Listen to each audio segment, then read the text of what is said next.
Bonjour à toutes et à tous, bienvenue sur Nexus, merci de nous suivre et on essaie de mettre en avant les personnes qui essaient de stimuler un petit peu l'action locale et de faire se rencontrer les personnes qui ont envie de faire bouger un petit peu le monde politique de manière apartisan, mais comment est-ce qu'on peut régler aujourd'hui les problèmes de société, les problèmes humains que l'on vit. On va parler d'un événement qui va arriver les 30 et 31 mai prochains, c'est le printemps de la conscience citoyenne, avec nos trois invités qui sont Roland va nous en parler. Roland nous avait dit que c'était un groupe d'anciens gilets jaunes qui maintenant étaient devenus actifs pour ça s'est transformé en autre chose pour faire d'autres événements. C'est pas le premier qu'ils font à Avignon, ils en avaient déjà fait il y a quelques années. Et voilà, je vais leur donner la parole directement pour qu'ils nous détaillent le programme. Ils sont déjà venus dans Nexus refait l'actu. Et on va essayer de prendre un petit peu plus le temps pour essayer de comprendre à la fois cet événement, mais qu'est-ce qu'on peut faire aujourd'hui en tant que citoyen pour essayer de faire bouger un petit peu les choses. Bonjour à Roland, Ben et Marie, merci d'être avec nous aujourd'hui. Oui, bonjour Romain. Alors Roland, on vous laisse introduire cela. On découvrira Ben et Marie, Claude, juste après. Comment est-ce que, voilà, comment est-ce que vous décririez votre collectif? Un collectif, comme tu l'as indiqué, d'anciens gilets jaunes on va dire, qui en a marre un petit peu de voir notre pays sombrer tel le Titanic. On est des personnes qui nous mobilisons pour éveiller un petit peu les consciences sur ce qui se passe depuis, on va dire, plusieurs décennies, mais alors les dernières années depuis le début du quinquennat d'Emmanuel Macron. C'est une véritable catastrophe. Donc, en termes de corruption, on voulait un petit peu parler pendant un week-end on va dire, sous forme de conférence, table ronde, voilà. Le printemps de la conscience citoyenne, comme tu l'as indiqué tout à l'heure, on peut retrouver toutes les infos sur universitécitoyenne.fr. Donc, en fait, il va y avoir 4 thèmes, dont le premier, c'est qu'est-ce que la corruption? L'objectif, c'est d'éclaircir la notion de corruption pour sortir du flou. Voilà. Ensuite, ça sera le 30 mai, le samedi 30 mai, avec des invités comme Roland Sanviti, Gilles Ravaud, Framéric Loé, le média, donc ça sera toi, Romain, de Nexus. Ensuite, bon, il y aura le deuxième thème, c'est les conséquences de la corruption sur nos vies. Donc, l'objectif, c'est de ressentir l'impact réel, sortir de l'abstraction. Donc là, il y aura des invités comme Michel Maffezoli, Donette Martine, Nelly Emmerich, Alfredo. Et le média, ça sera Alexis Poulain du Monde des Modernes. Voilà un petit peu. Le lendemain, le 31, bon, après, Marie-Claude pourra vous parler un peu plus des ateliers, des stands et également de la soirée festive qui aura le samedi soir. Mais le dimanche, pour la troisième conférence, c'est à qui bénéficie le détournement du système. L'objectif, c'est identifier les responsables, comprendre les rouages et les réseaux d'influence. Donc là, c'est avec Marion Saint-Michel, Kyria de la Table de Gaïa, Nicolas Vidal, et le média, ça sera Toxin avec Alexandre Langlois. Et le quatrième thème, ça sera comment agir ensemble, reconquérir la démocratie et le pouvoir décisionnel des citoyens, des citoyennes. Donc l'objectif, c'est de donner de l'espoir concret, individuel et collectif. Donc là, les invités, c'est Armel Lecause, Jean-François Noubel, Léo Giraud, et le média, ça sera Toxin avec André Berkoff. Voilà. Après, on finira en fin d'après-midi avec également une prise de parole d'Étienne Chouard. Voilà un petit peu les grandes lignes de ce week-end du printemps de la conscience citoyenne. Passionnant. Ben et Marie, comment est-ce que vous décririez votre collectif et comment vous en êtes venus à faire cela?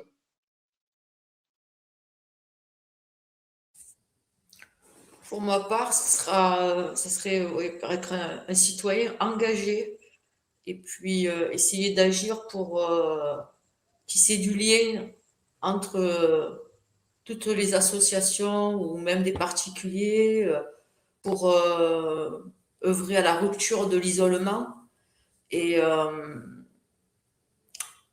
et aussi converger, comme on appelle d'ailleurs, nous appelons convergence citoyenne du Sud.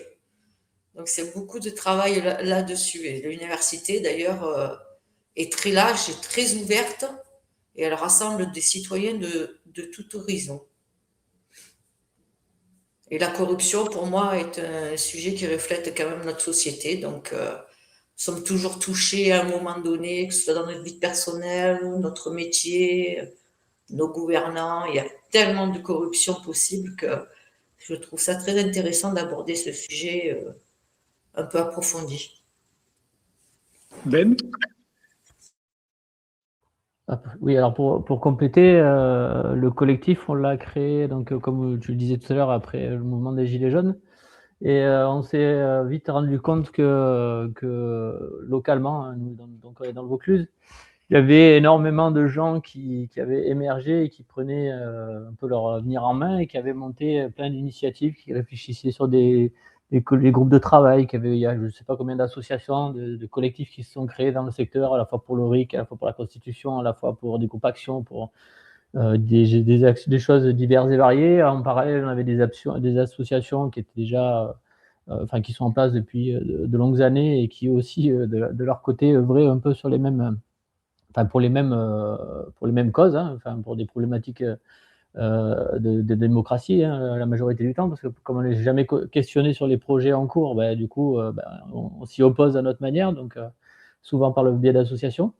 Et donc on s'est dit, tiens, il y a énormément d'émulsions partout, de gens qui font travailler leur cerveau un peu chacun dans leur coin, et c'était un peu contre-productif parce que toute cette énergie, nous on s'est rendu compte qu'on est très rarement, enfin le problème souvent et régulièrement que l'on a, c'est qu'on n'est jamais assez nombreux. Donc on s'épuise, on se fatigue, et puis voilà.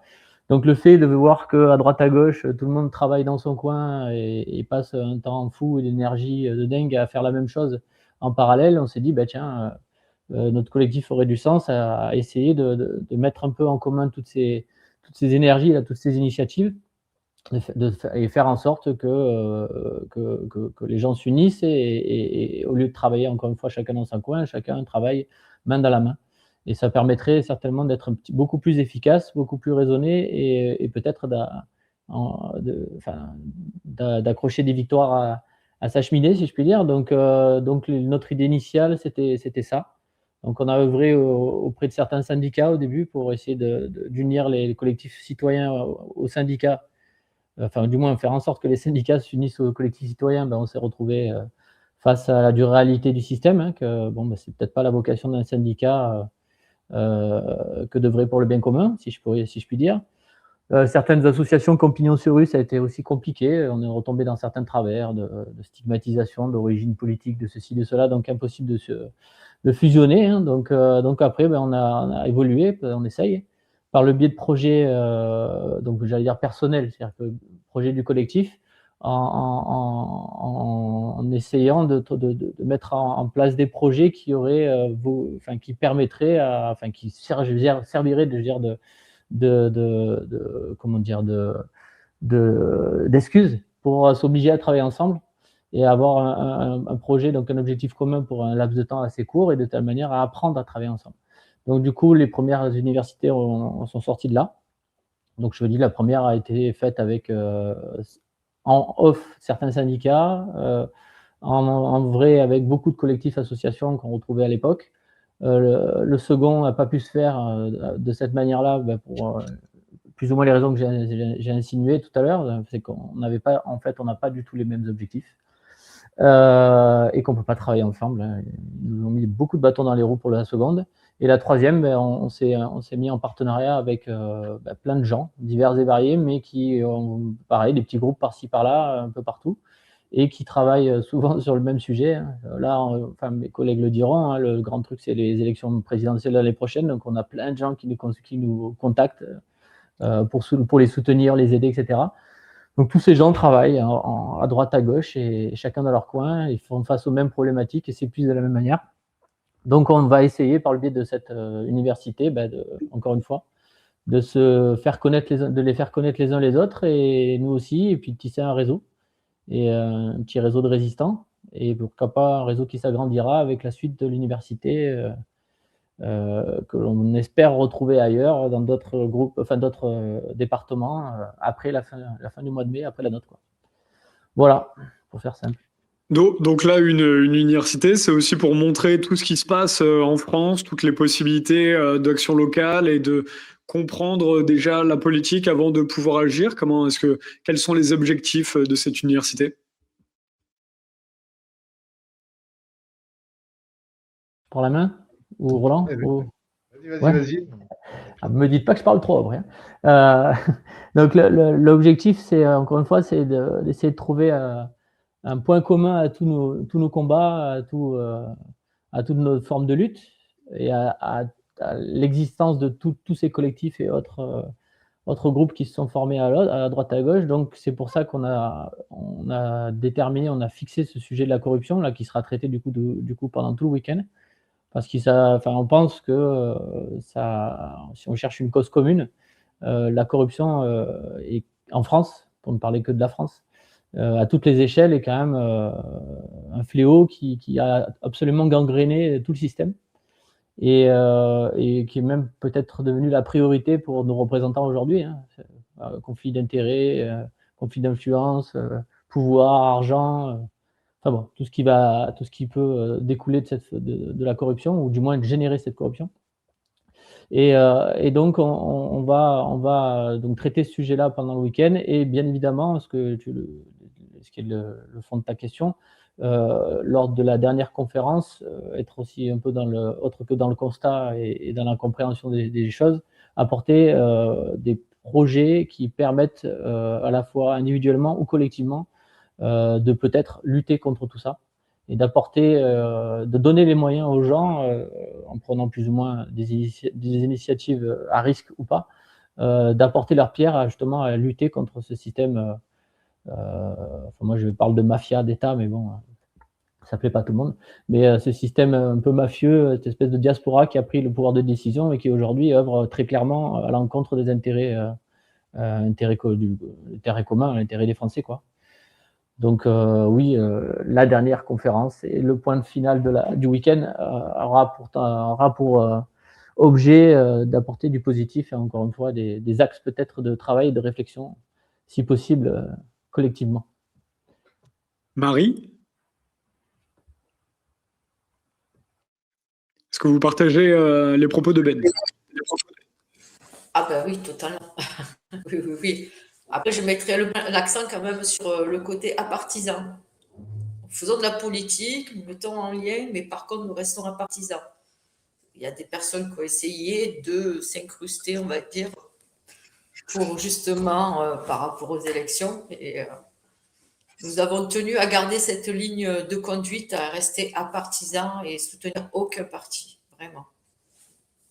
Ça, je comprends tout à fait, parce que nous sommes aussi partisans dans notre magazine, et c'est en général la bonne action n'a pas besoin de passer par des partis politiques. Et pourquoi? Quelles sont vos motivations à vous, Marie? Pas besoin de couper le micro à chaque fois, Marie, pas de souci. Mais il y a des travaux chez moi, donc du coup, oui. Bazar. Oui, pourquoi? Parce que justement, on parle de démocratie et moi personnellement, je pense qu'il n'y a plus de démocratie, on va dire la fausse démocratie ou l'hypocratie, comme on veut.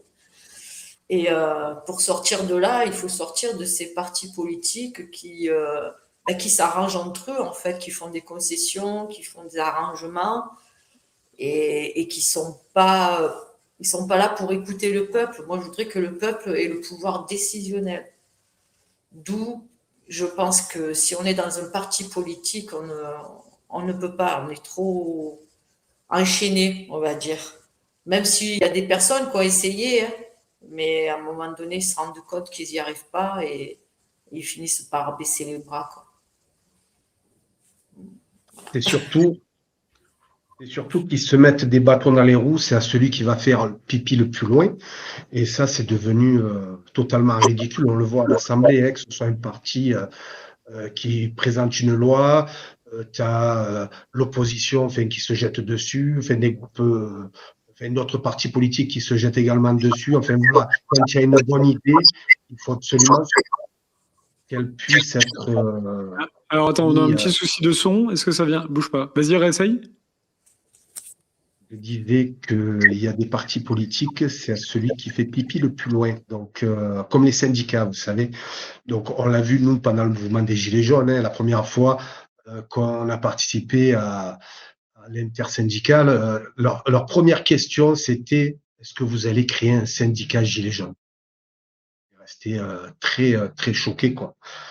Donc, c'est la même chose avec les partis politiques. C'est pour ça que de toute façon, on est un partisan parce que pour moi, il n'y en a pas un pour rattraper l'autre. Hein. Ce que je pense, c'est qu'on est arrivé au bout du bout et qu'il faut tout revoir. Il y a tout à revoir et que je vois un petit peu notre pays comme un phare hein, et une vitrine dans le monde. Et on est en train de tout perdre, tout l'héritage de nos parents, de nos grands-parents, tout ce qu'on nous a légué auparavant.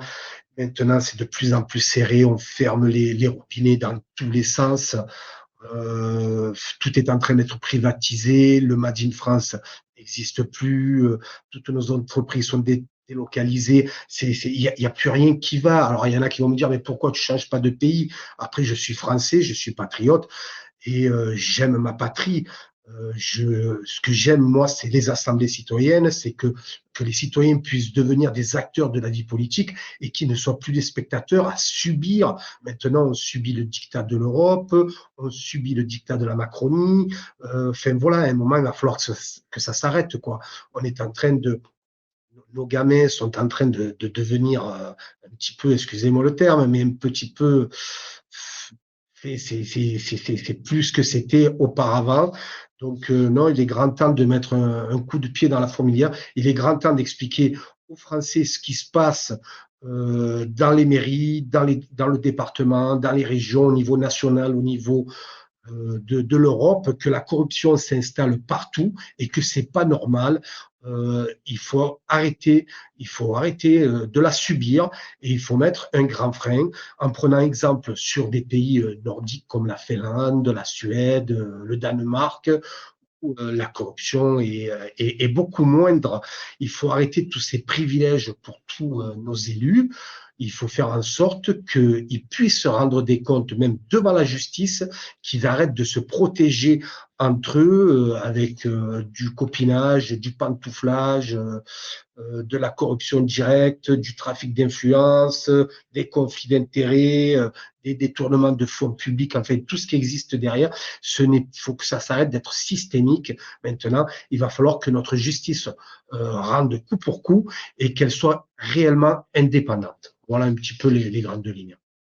Et donc, alors parlez-nous un petit peu, alors au-delà des tables rondes qu'il va y avoir, il y aura donc des moments où les gens pourront aussi se parler et échanger leurs divers avis sur la politique. Comment est-ce que vous voyez le contenu de ces 2 jours? Je crois qu'il y a une soirée aussi le soir même. Voilà, c'est aussi un moment où on fête aussi le fait voilà, de faire de la politique ensemble. Parlez-nous un petit peu du contenu. Marie?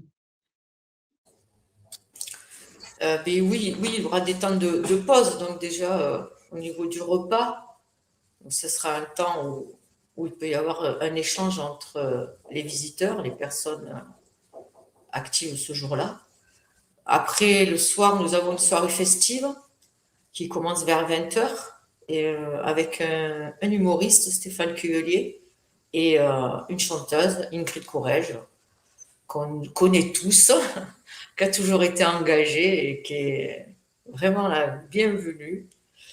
Après, il y a des petites surprises le long du week-end que je ne dirai pas. C'est le plus. Et puis, à chaque conférence, il y a un atelier qui va suivre. Donc, 4 conférences, 4 ateliers. Et sur ces ateliers, c'est en lien avec le thème de la conférence. Donc, il y a plusieurs intervenants dessus. Il y a nous, Convergence Citoyenne du Sud, qui en gérons quelques-uns. Et après, sinon, il y a aussi Révolu droit de Valérie Bugot. Et il y a aussi un P6R. Et c'est remanier la démocratie, un P6R aussi, que Évolue droit, c'est plus dans le droit. Il y a 2 ateliers là-dessus qui sont très intéressants. Et les ateliers vont durer une quarantaine de minutes. On ne peut pas mettre trop de monde, parce que sinon on n'a pas assez de place. Mais il y aura 15 à 20 personnes par atelier pour les gens qui ont vraiment été intéressés et qui veulent mettre en pratique ce qui a été dit, d'échanger, partager au-delà des temps de pause. Et puis il y a les stands. Les stands, il y en a un peu plus de 20. Et dans ces stands, il y a plusieurs choses. Il y a un libraire, il y a des éditeurs, il y a l'association Toute Franchise avec Martine Donnette. Il y a des associations de souveraineté alimentaire aussi.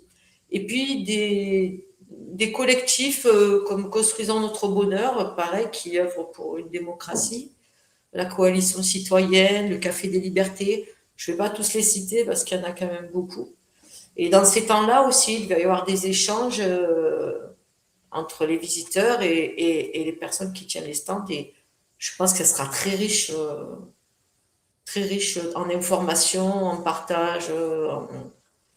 Et toujours pareil, créer ce lien qui, bon, moi, pour moi, c'est très important. C'est mon leitmotiv dans la vie. Donc, Et donc les voilà. ateliers, c'est des tables de débat, les gens vont pouvoir discuter entre eux, partager. Ça ressemble à quoi un atelier? Alors, il y a plusieurs sortes d'ateliers, comme par exemple ce qu'on appelle le café, le World Café. Donc, ça va vraiment être des échanges et ils pourront apporter leurs idées et leur pierre à l'édifice. Après, les associations qui s'occupent de ça ou les collectifs, ils auront quelques minutes pour leur projet, évidemment, mais ça sera axé vraiment sur les citoyens, les personnes inscrites sur l'atelier qui feront l'atelier. Ils ne vont pas être dirigés et faire ce qu'on leur dit, c'est eux qui créent l'atelier en fait. Donc, ils pourront amener vraiment tout ce qui peut, qui font que dans leur vie, ils peuvent parler de corruption, quoi. Voilà. Après, il y a d'autres... Pardon. Ben, qu'est-ce que vous voulez ajouter sur l'événement? Après, il va y avoir... Ouais, bonne question. Alors, pour crédibiliser aussi l'événement, quand même, on parle de corruption, il y a quand même des assos nationales du moins qui travaillent là-dessus, qui prennent le risque de œuvrer sur ce sujet-là. Donc on a quand même essayé de contacter, ils ne sont pas 25 000, hein, alors on ne parle même pas de ceux qui sont accrédités, il n'y en a qu'une en vrai. Mais bon voilà, donc on a essayé de les contacter. Nous dans le secteur on en a deux qui sont SOS Corruption 13 et Éthique Pôle qui sont dans le secteur là, dans la région sud-est. Et bien évidemment, on a aussi contacté Anticorps, donc on a un représentant d'Anticorps, ça Roland peut-être il en parlera après, qui est aussi affilié, du coup Anticorps 84, il est affilié à l'événement. Les deux autres assos ont été contactés, mais bon, voilà, ça n'a pas obligatoirement répondu positivement parce que pour des questions de politique, voilà, parce qu'il faut être apartisan, mais pas au bon sens du terme, au sens où on risque de les mettre en mal vis-à-vis de leur positionnement qui ne doit être ni d'un parti ni de l'autre. Donc bon, voilà. Mais bon, donc quand même, il y a eu cette volonté-là d'aller quand même jusqu'au bout de la démarche, à savoir aussi de mettre en avant des assos qui ont pignon sur rue et qui ne sont pas obligatoirement connus de tous et qui quotidiennement travaillent là-dessus et qui font du bon travail. Hein. Quand on a Fabrice Arfi qui plaide un peu contre Sarkozy, contre les Fillon, et contre ceci et contre cela, contre les colleurs et compagnie. Voilà, ces gens-là ont quand même le mérite de le faire. Ils sont souvent critiqués, mais en attendant, ils le font. Et on peut, je pense qu'on ne juge pas l'impact, le vrai impact du travail qu'ils réalisent, parce que ils s'attaquent quand même à nos gouvernants et à nos décideurs. Et ça quand même pas, dans un pays qui se dit démocratique, c'est quand même pas anodin. Et ça devrait être même, j'ai envie de dire, simplifié et obligatoire même. Et comme le disait tout à l'heure Roland, les conséquences devraient être, je veux dire, beaucoup plus tranchantes qu'elles ne le sont aujourd'hui. Pas à savoir un président qui fait 3 jours de prison et qui au final sort un bouquin et qui en plus va gagner du fric sur le fait qu'il soit passé en prison. dans un pays démocratique, c'est juste incroyable. Et c'est quand même assez hallucinant que la population, à savoir nous, on soit encore capable de tolérer ça et d'accepter ça. Donc ça, il faudrait que ça change. Donc voilà, c'est pour ça qu'on a essayé de faire un événement qui soit le plus structuré, le plus professionnalisé possible et qui soit entouré de vrais professionnels dans le domaine. Donc on ne va pas lancer un appel à Fabrice Arfi, mais on a essayé de le contacter pour qu'il vienne, mais on n'a pas réussi, mais ça aurait été bien qu'il soit là, par exemple. On a Philippe Pasco qui est avec nous aussi, bon, qui ne pourra pas être là ce week-end-là, mais bon, c'est quand même une figure locale de la lutte. Enfin, du moins, il a la place sur certains médias mainstream pour parler de ça. Il a fait quelques bouquins aussi là-dessus. Bon, voilà, on a quelques personnes qui ont pignon sur rue sur ces sujets-là et dont c'est le combat depuis quelques années, voire quelques décennies. Et donc voilà, donc c'est important de le préciser. L'événement a vocation à être populaire, hein, donc on parle d'éducation populaire, pas trop ce terme, mais bon, ça résonne dans les oreilles de pas mal de monde. Donc c'est pour ça qu'il y a les ateliers, il y a des choses qu'on peut retrouver dans tout ce qui est travail collectif et aussi qu'il y aura des moments, comme tu le demandais tout à l'heure, d'ouverture, c'est-à-dire que les gens qui sont là, qui seront des participants ou du moins des conférenciers, seront accessibles à tous d'une manière ou d'une autre, que ce soit pendant la conférence ou même après, parce que beaucoup resteront, je pense, disponibles même tout au long du week-end, hein, même s'ils interviennent le samedi ou que le dimanche. Donc, et de la même manière, les assos qui ont les stands ou les assos qui vont gérer les ateliers ou même les collectifs qui seront présents et qui font un gros taf dans leur secteur, voilà, ils seront aussi présents et seront là aussi pour présenter leurs initiatives et se faire connaître. Et encore une fois, le but, c'est qu'on se connaisse tous et qu'on arrive à se trouver le jour où on en aura besoin. Et je ne sais pas si on le dit maintenant, mais l'objectif aussi second, après ce week-end-là, ça sera de réitérer cette université ailleurs. Donc nous, on se rendra disponible un maximum pour tout interlocuteur qui aurait la velléité de pouvoir organiser ça ailleurs. On se mettra à disposition pour les aider un maximum. D'où aussi ta présence et la présence de tes collègues médias indépendants, à savoir de couvrir absolument tout le week-end, tout ce qui pourra s'y passer pour en laisser des traces et en avoir la mémoire et s'en servir pour la suite. Et pourquoi pas que vous soyez réinvité à travailler sur d'autres universités, je ne sais pas où, Paris ou je ne sais où, en Bretagne, et qu'il y ait une certaine continuité, que ça ne soit pas que ce travail-là ne soit pas entre guillemets bouclé en un week-end et finisse à pleurer dans les oubliettes. Voilà, donc ce que je peux rajouter là-dessus. Très intéressant. Et d'ailleurs, pour vous, avant d'organiser ça, vous n'étiez pas spécialement dans l'événementiel ou n'importe quoi. Comment ça s'est fait, cette envie de monter ces printemps de la conscience citoyenne? En fait, on avait déjà commencé, comme il t'a dit tout à l'heure, en 2019, parce que voilà, on voulait vraiment qu'il y ait de l'échange avec les citoyens, qu'on puisse, tu sais, un petit peu comme quand il y a eu ces rassemblements sur les ronds-points, ça a créé de la cohésion, on pouvait discuter de tout, ça rassemblait euh, des personnes de tous bords.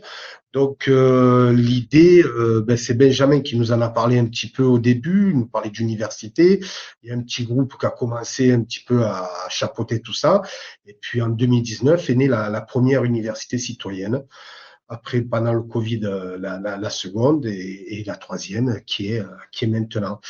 Voilà.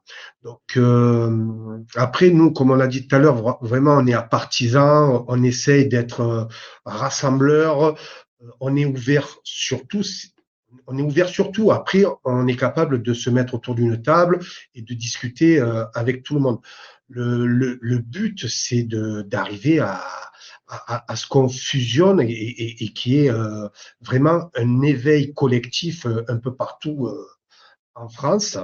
Je vois que bon, quand on contacte certaines personnes, il y en a encore un petit peu qui prêchent pour leur paroisse, tout ça. Je trouve ça un petit peu dommage parce qu'il y a des personnes qui se disent, qui sont soi-disant résistants, sans citer de personnes, ils se reconnaîtront par eux-mêmes. Mais on va tous on est tous dans le même bateau, on essaye tous de vouloir changer les choses. Et à un moment, je trouve dommage de pas céder parce que c'est déjà tellement dur d'arriver à faire quelque chose, de pouvoir continuer à faire ce travail ou à éveiller les consciences, que dès qu'il y a des gens qui commencent un petit peu à mettre des bâtons dans les roues, à pas aller dans le même sens que nous ou que d'autres. Mais je trouve que c'est triste, que c'est triste pour notre pays, que c'est triste pour notre République, pour la démocratie. Et j'espère que les mentalités vont évoluer et que cette confiance va reprendre du terrain, parce qu'on a besoin de tout le monde. Si on commence à se diviser, si on n'est pas tous ensemble, il n'y a rien qui changera. Vous savez, ils sont moins de 2 millions tout confondus, hein, police, gendarmerie, élus, enfin tout ça. Ils sont moins de 2 millions. On est le reste. On est 65, 66 millions. Donc, si on veut vraiment du changement, si on sort tous dans la rue, une bonne fois pour toutes, je vous promets que le changement il s'opérera. Merci à vous trois d'avoir partagé, c'était très intéressant. Est-ce que un dernier truc à ajouter ou on a fait le tour là-dessus? On vous souhaite en tout cas un bon Après, voilà, il y aura une vingtaine de stands, elle l'a dit, Marie-Claude, même peut-être plus d'une vingtaine, je crois. Ça va être des tables rondes. Les citoyens pourront prendre la parole également lors de ces tables rondes, puisqu'il y aura un micro qui va circuler. Je sais que toi aussi, tu feras un café Nexus le dimanche matin, que le samedi à 17h, il y aura également un Rick Toxin. Enfin, il va se passer plein de choses, plein de surprises, comme l'a dit tout à l'heure Marie-Claude. Et ce que je veux dire, c'est qu'on n'est pas là pour attaquer la République. On est là, on est un collectif pour l'améliorer. Merci pour ça. Merci à Ben et Marie d'avoir aussi participé à cet entretien. Et on vous souhaite que tout se déroule pour le mieux. Ce sera les 30 et 31 mai. Je vous remets le programme très rapidement du Printemps de la conscience citoyenne qui commence le 30 mai à 10h30 et jusqu'au dimanche avec des dernières conférences et une clôture vers 17h le 31 mai. Merci à vous d'avoir pris le temps et puis on vous souhaite un bel événement. Merci à toi de nous avoir accueillis. C'était un plaisir. Merci aussi. Merci. N'hésitez pas à partager aussi cette vidéo pour tous ceux qui nous regardent et à les relayer et à venir à Avignon directement. Je vous rappelle aussi, le dernier magazine Nexus est disponible et il y a aussi le festival qui arrive les 27 et 28 juin prochains, festival de Nexus. Et bien sûr, on a les cafés Nexus, comme vous le voyez sur l'affiche, c'est tous les premiers samedis du mois où effectivement tous les gens viennent aussi. On a aussi des ateliers où les personnes viennent directement faire, que ce soit des cafés du monde ou d'autres ateliers, réécrire la Constitution et écrire surtout le monde de demain, le monde politique que l'on a envie d'avoir. Et c'est là-dessus, ça fait du bien de voir des personnes comme vous qui essayaient qui se démènent finalement. On a des collectifs aujourd'hui à Nantes, à Montpellier, dans le sud-ouest de la France. Il y a vous à Avignon, il y a le Café des Libertés qu'avait fait Merlin Longuet, comme vous en avez parlé très rapidement tout à l'heure. Voilà, il y a pas mal de gens qui essaient de stimuler un renouveau et on espère que ça va donner quelque chose. Merci. Au revoir à tous. Merci. Au revoir. Bye.